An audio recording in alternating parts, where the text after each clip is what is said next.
Hello, and welcome to episode 215 of The Modern Manager. I'm your host, Mamie Canfor Stewart. Today's guest is Victoria Shiroma Wilson. Victoria is a leadership development coach and consultant who partners with world-class organizations and professionals to discover their purpose, develop a powerful vision, and design a strategy towards transformation. Victoria is valued as a big-picture visionary who empowers her clients to think boldly and holistically about their future by examining cultural and systemic influence within the greater ecosystem. Victoria and I talk about identity, what it is, which is so much more than DNA, how it informs how we show up as a leader and interpret the world, how understanding identity can help us better engage our colleagues and make decisions, and a whole lot more. Now here's the conversation. Thank you so much for joining me today, Victoria. I'm super happy that you are here on the show with me. And before we dive in, I do need to just give a little shout out to our mutual friend, Deborah Grayson Regal from episode 202, who introduced us. I love it when my prior guests are like, I have the perfect person for you. You got to talk to this person. And now here we are today. I'm ready to talk with you, Victoria. Thank you so much. I am so excited to be here.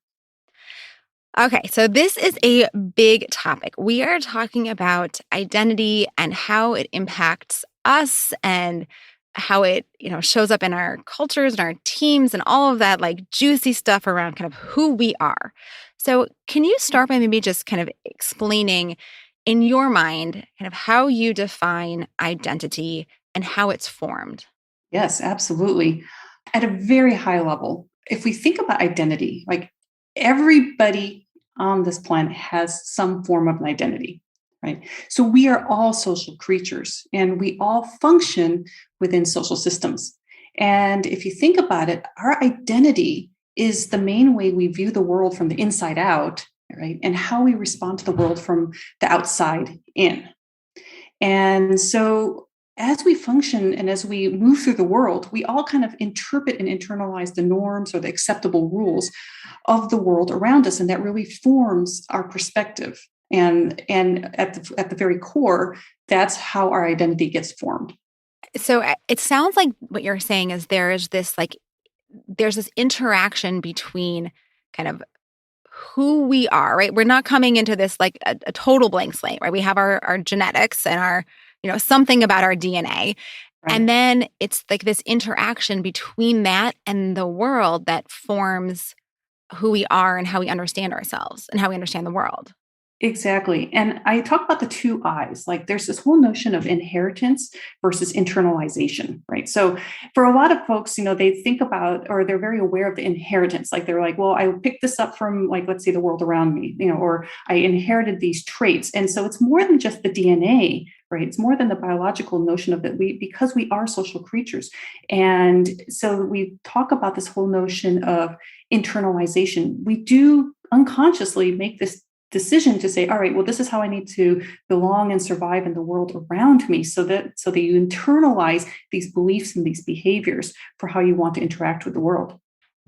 Can you maybe give us some example of things that we might internalize around ourselves that inform our identity? Because the reason I'm asking these questions or want to kind of go down this path is because I think historically, maybe for myself even, or kind of like that identity has been a lot about like, I'm a woman, right? I'm white, I'm tall, right? Certain things about myself that I understand to be kind of factual that then, give me some way of moving through the world. But then there's all these other things I think that you're saying that are parts of our identity that maybe aren't so obvious that we have inherited and then internalized in a way that aren't actually about these kind of these physical traits that we might embody. Right.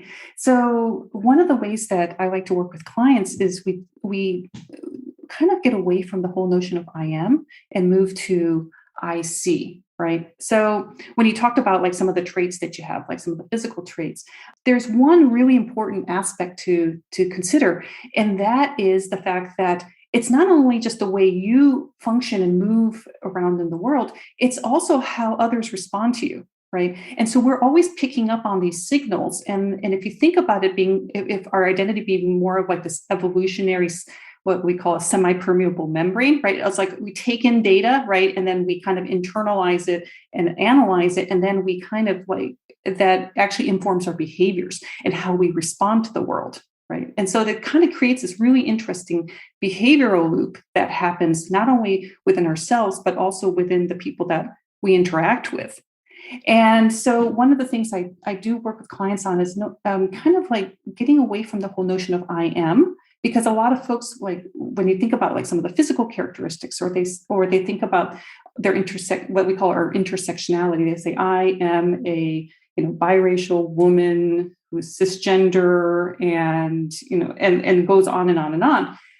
If you take a step back from that, there's a few assumptions that get weaved in here, right? So it weaves in the assumption that everybody has this common understanding of what that is, right?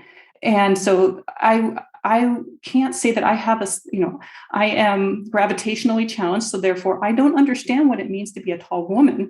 But at the same time, I have some assumptions of what your experience as a tall woman could be like, right? And the other reason why I want to get away from the I am aspect of it is that when we start introducing ourselves like that, we're kind of planting a flag. We're digging in, right? Because if somebody questions that, then we start digging in and say, well, you're questioning who I am, in a sense.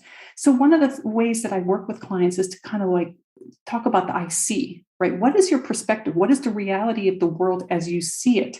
So it helps to address the nuances, right? So we look at it in the context of an issue. So what's happening right now, right? What's happening with this issue? How do you see this issue, right? How's your identity forming this perspective, right? And so there's a lot of rich information that comes from that. And then so what we do then is, especially if you're thinking about a team or a group of people that are coming together, so if you look at it in the context of an issue, then you can, it kind of diffuses the situation because you're just sharing a perspective, right, around that specific topic. And then from there, you can think about commonalities, right? So how do we work through this issue together versus this is who I am, and I'm feeling somewhat very defensive about that. So just shifting from the I am to the I see, I think is really powerful. Oh my gosh, you said so many things I want to just pull apart here for a second. Okay, so first, I love this idea of not of the generalizations or the assumptions that come with the I am statements. Because as you were talking, I was thinking even about myself. There was a time in my life where being tall, which I know is kind of a silly example, but it was something that I was embarrassed by. I didn't know other tall women, and it totally impacted how I presented myself in the world. And then I kind of shifted over time, in part because my husband was like, I don't care if you're 4 inches taller than me when you wear heels, do it. That's amazing. And I gained a lot more confidence around presenting myself as a taller woman. And I am not unlikely taller than many of the men in the room sometimes. And now that that part of my identity and how I present myself as a thought leader, as a woman in a meeting, it's a totally different feeling. And I'm sure my behaviors are different. And so, even if I look at another tall woman, again, I know it's a silly example, I can't know how she interprets her own, physical being and how that impacts how she shows up in the world. Because I myself have had so many different variations of that, right? So I love this idea that we can't just categorize our identity because it can mean different things to us. It can mean different things to different people. It can evolve over time as we learn and grow. So shifting from that I am into the what do I see, feels like a way to also open up the aperture around what forms our identity, right? I'm imagining that approaching a situation, right, it can be the kind of collective of who we are, but it can also be, right, the values that we grew up with. It could be a really bad experience you had working in a different company that has shaped how you now are seeing the same issue play out again, right? There's so many other pieces to it. We say, oh, our identity is actually not just a set of traits and not just a set of kind of collective social norms, but there's so much more that goes in there. Oh, absolutely. And we haven't even touched upon professional identity, right? This whole, when we think about from the perspective of being a good manager or good leader, there's their layer of professional identity that comes into play. And, and again, this is the circuitous loop that happens where you are talking, you're internalizing and you're taking in information and you're like, well, this is what it means to be a good leader or a good manager or, just a good, thought leader, and then you also have to think about like, well, how's the world responding to that? Right. And is this similar to what is expected of me? Right. So there's always this transfer of information that's happening all unconsciously and all within a split second. Wow. That's like so much going on. Before we get into that process that you outlined, I want to take a step back into this. How do we understand our own identities? Like if I want to use this as a tool to help me better engage in how I look at the world, how I approach a situation, how I manage a colleague, what's the process I can use to really understand, who I am and what I'm bringing and what are those different lenses that I'm viewing the world through? Yeah, absolutely. And this is where I think having kind of what we call a guiding question or an issue, right? That if we put it in the context of that helps us to get some perspective on things, right? And so one of the things I like to do with clients is say, all right, so we're all part of different systems, right? So we come from different, let's say, family systems, maybe even our community educational systems. How do you, maybe early in your profession, you had like a specific way you were socialized into the way you had to be, right?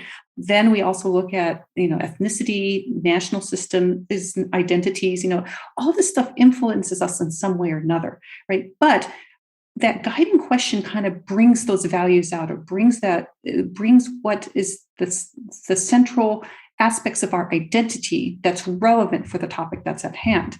So even just thinking about like all the influences that you had in life, writing them down against and then measuring that against the guiding question, I think could be really helpful. Could you give us an example or tell us a story about yourself or a client who used this and kind of how did that play out for them? Yeah, so I worked with a really interesting client fairly early in my coaching that still stays with me here. And this is where I felt like the whole notion of identity was really important. So brand new, relatively new people manager at a startup in Silicon Valley. And there was this whole notion where he came in and he really had not only this culture shock, because he came from a system, not only just a national and ethnic system, but an educational system. And then he came from a large multinational corporation, right? So then he's stepping into a completely different system with different norms and values and behaviors. And he came from this previous organization and also this educational system that was very much top down, hierarchical. You have to make sure that you're, if whatever the leader says goes, right? Well, he stepped into a fairly flat organization, very different set of norms and behaviors and values, right? So the challenge that he had and he was frustrated with was that, that people took exception, like, let's say, with the tone of voice, how he communicated. Now, I could have approached this from purely a behavioral standpoint and said, okay, well, let's think about what other ways you want to communicate, or what's the tone and all that. But for him, it was really important to understand the why, like what was contributing to all this. And so we sat down and worked on these exercises I just talked about. It's like, all right, so where's this coming from? And he is realizing that this is something he had been socialized in his entire life. This was really core part of his identity. And from the multinational organizations that he was coming from, that was what he was told, what good leadership behavior was supposed to be, right? Meanwhile, his team, and this new team that he was part of was just really not having any of it, right? They were really struggling with this. So we focused on a couple of different areas, right? And when it came down to it, his identity had evolved to the point where he's like, this isn't who I am anymore. And so we talked about like, all right, how do we want to restore trust on your team, right? What's a different way in which you need to show up? And to acknowledge the fact that this is something that is going to take a little bit of time because you're going to be rebuilding that trust, right? And as a result, he came, so the behavior was one aspect of it, but then he also took that extra step of having some vulnerability and sharing with his team, like, here's who I've been, here's who I really want to be, here's how we can all work together on this, right? And it took a while, it took a few months, but by the end of it, he really had a better sense of himself as a leader, himself as a people manager, and then his team actually, little by little, when he started following through on what he said he was going to do, he really helped to rebuild the trust within that team. Wow, that's such a great example of how our organizational influences in different kind of organizational environments can really impact how we what we think is the right way to show up, to the point where we don't even realize how strongly we've been influenced by those systems, and then what it takes to actually shift our behaviors and shift our mindset and shift our understanding of what leadership looks like. Absolutely. And really understanding what was driving that and what was feeding into his identity, and really acknowledging that his identity had evolved was really central to all that change. Yeah, yeah. And, I'm thinking there's there are probably some core areas where our identity is really powerful, where we may not even realize it. So I think one of them clearly is like whenever there's a problem, like, and we're kind of, what is our orientation towards that problem? Mm-hmm. And, another, I'm guessing, is probably like decisions, right? Whenever we're making a decision, Yes. right, our identity is probably like front and center, even though we totally don't see it. So can you maybe talk a little bit about how our identity impacts and influences how we make decisions? Yes. And I'll actually add another layer to that, because it comes out, especially when we're trying to make decisions in environments where there's a lot of uncertainty or ambiguity, right? And I would say that as leaders and managers, we are all kind of forced to try to figure that out. Try to figure out, well, what's happening? Like, where do we go next, right? But especially if we're trying to blaze a trail here. So what's really been fascinating about that is that, a lot of my work really involves helping managers kind of examine that perspective, because what happens is that when there's like high levels of uncertainty, and we're trying to make these decisions, and there's also the sense that maybe we have to make the right decision, right? We have to deconstruct that. So I work with them to understand, okay, what does a right decision look like? What does a wrong decision look like? So we try to not only just add a little bit of certainty back into the equation, but I also give them an understanding of, the whole notion that if you're trying to make decisions when there's not a lot of information, people tend to revert back unconsciously to what they think they know. Right. And I really emphasize the word think, because that is where our identity and the kind of the cultural messaging that we've gotten over the years have fed into that. We're striving to try to kind of make sense of the situation based on, well, what's a similar situation that we've experienced before? So really surfacing that and then helping to bring it to the forefront so that they can, approach these challenges, so that they can make what we call an informed response rather than react to a situation, is really important. So, there's like so much of this that's so interesting in decision making. Could you maybe share a story of how understanding the identity aspect has helped or kind of has shifted how someone approached a decision or ultimately made that decision? Yeah. So in many respects, I think the biggest stressor from when it comes down to decision making really comes down to whether or not they're going to make the wrong decision, right? And so part of it is, we've been socialized over the course of decades, especially through an educational system, to that it's, there's always one right answer and then maybe three wrong answers if you're looking at a multiple choice question, right? So a lot of my work really involves like just helping to surface that. And so first of all, we eliminate this whole notion of there being a right answer versus a wrong answer. The other thing that we also look at in terms of helping to make the decision is like, I get curious. I start asking like, well, where's that coming from? Because the thing is, in absence of information, we start fueling this gap with assumptions. And so trying to understand like, okay, where are these assumptions are coming from? And also, what values are they checking into? Because one of the things I've noticed, especially with people who are trying to make these decisions, is that sometimes the strongest responses, the strongest reactions come from something that really is central to their values, right? So if they feel their values have been violated in some way or another, they usually get, pretty agitated about this. So I check in and just say, all right, so let's get that out there. Let's surface this, right? So if you think about it being this opportunity to just build awareness, when I'm coaching somebody, I start asking, it's like, what does that mean? Where's this coming from, right? And usually it comes from something that was central to their identity or some sort of experience that helps them, by surfacing it, it helps them to make what we call an informed decision about where they want to proceed. I'm thinking about a conversation I had with a friend a couple of years ago on this idea of there being a right decision and a wrong decision. And Mm-hmm. we're both entrepreneurs, and I don't even remember exactly how we got into the subject. And we were talking about making a decision in business. And he was like, well, there is a right decision. And he kind of explained his logic. We were talking about logistics stuff. And he's like, there is a most efficient way to get a truck from Brooklyn, New York to San Francisco.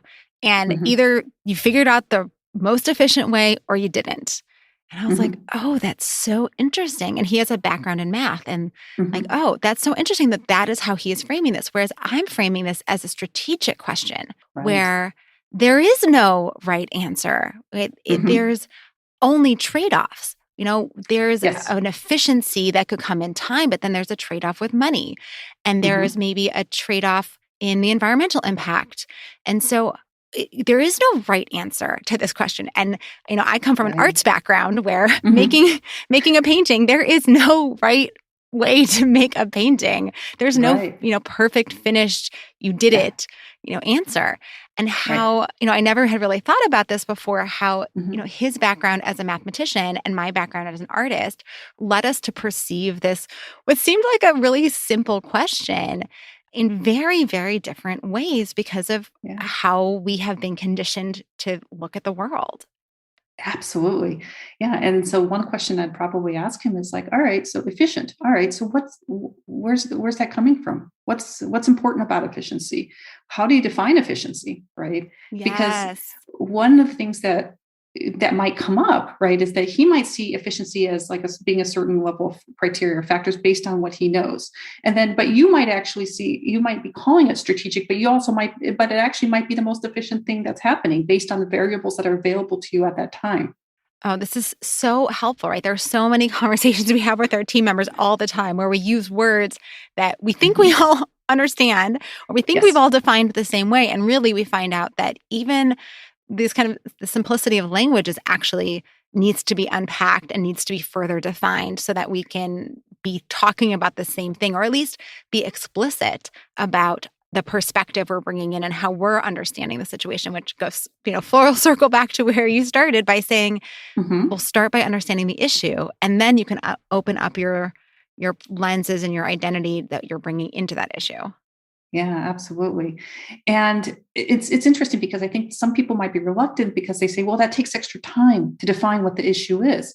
But then again, if you're functioning on a foundation of misunderstanding, then how much efficiency are you losing in the long run? Mm-hmm.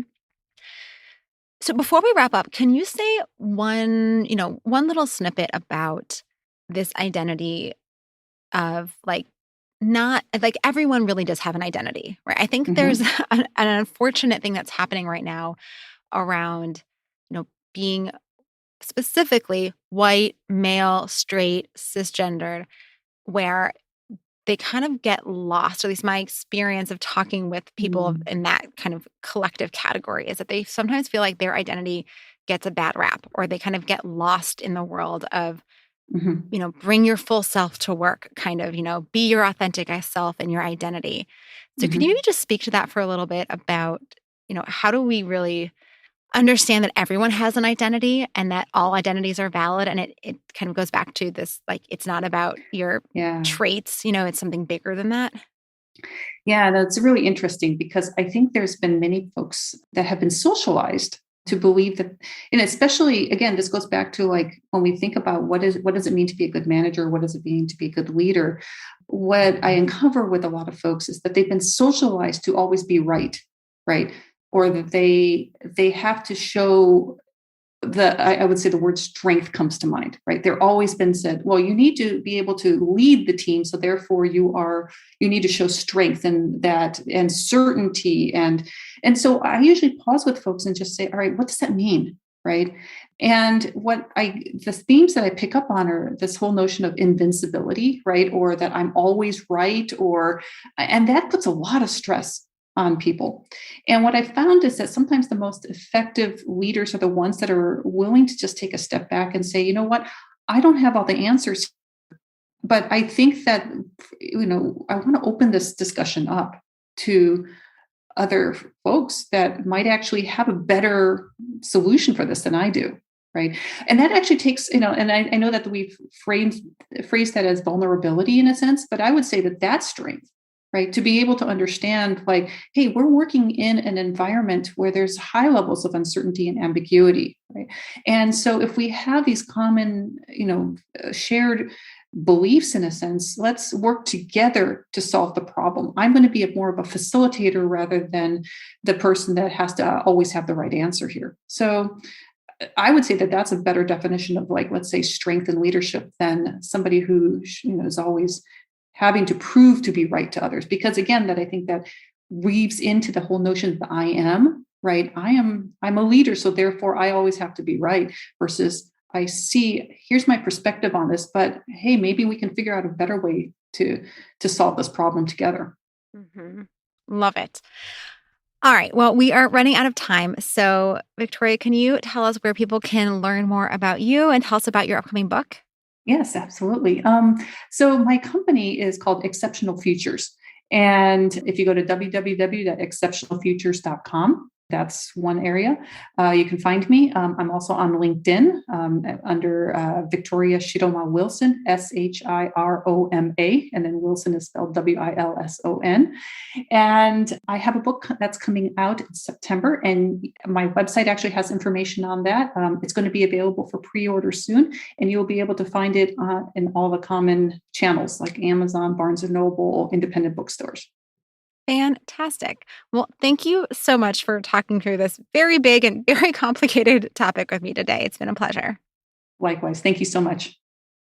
Victoria has provided a manager identity worksheet. Plus, she's giving away one free copy of her book, The Slingshot Quest, to a member of the Modern Manager community. You must be a member at the Sprout level or above to get these bonuses. Members also get access to our private Slack community, extended episodes, and other bonuses to support your professional development.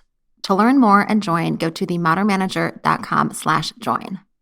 All the links are in the show notes, and they can be delivered to your inbox when you subscribe to my newsletter. Also in the weekly newsletter, you get the related blog article and transcript for each episode. So get on my email list at themodernmanager.com. Thanks again for listening. Until next time. Meetings are one of the most critical components of healthy collaboration, and teams are at the heart of how we work. Meteor helps you use your time in meetings productively, build healthy relationships with your colleagues, and move work forward.